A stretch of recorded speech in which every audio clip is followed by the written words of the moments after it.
demande souvent ce qui m'a le plus surpris lorsque je suis passé des forces spéciales au comité de direction d'une grande entreprise.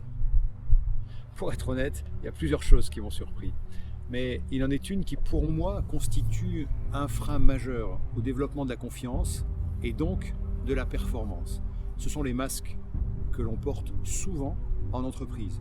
Le masque du consultant qui fait semblant de tout savoir, le masque du patron qui fait semblant de ne jamais douter, le masque du manager qui fait semblant de ne jamais souffrir, alors qu'il est pris en tenaille entre les impératifs de la direction et les attentes de ses collaborateurs. Et le masque des équipes qui font semblant d'adhérer même lorsqu'elles n'y croient plus. Je crois que ces masques nous éloignent de nous et de l'autre et constituent une entrave à l'efficacité individuelle et collective de l'organisation.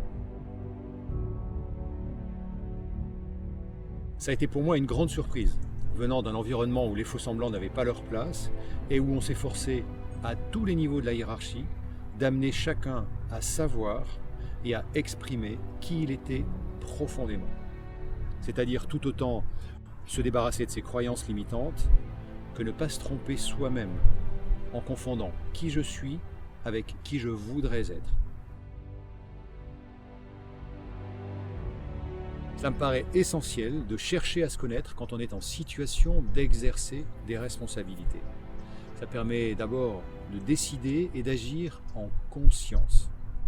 Conscience de soi, reconnaître mes peurs, mes envies profondes, mes souffrances, mes joies.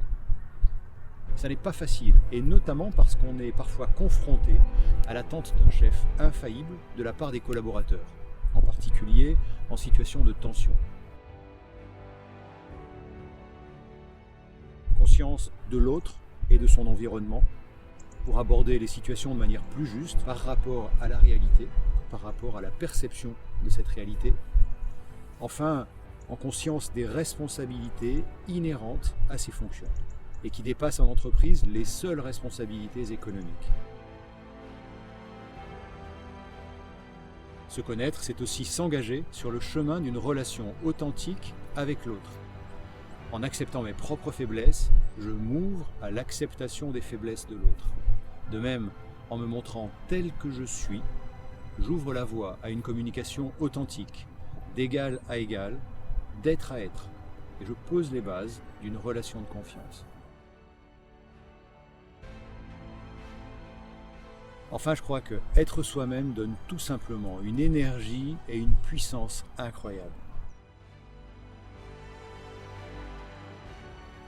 Accompagner les organisations vers la création d'un cadre de confiance, où chacun est autorisé à être qui il est vraiment, pour une plus grande efficacité individuelle et collective, c'est aussi une spécificité de l'approche de Synergy & Co.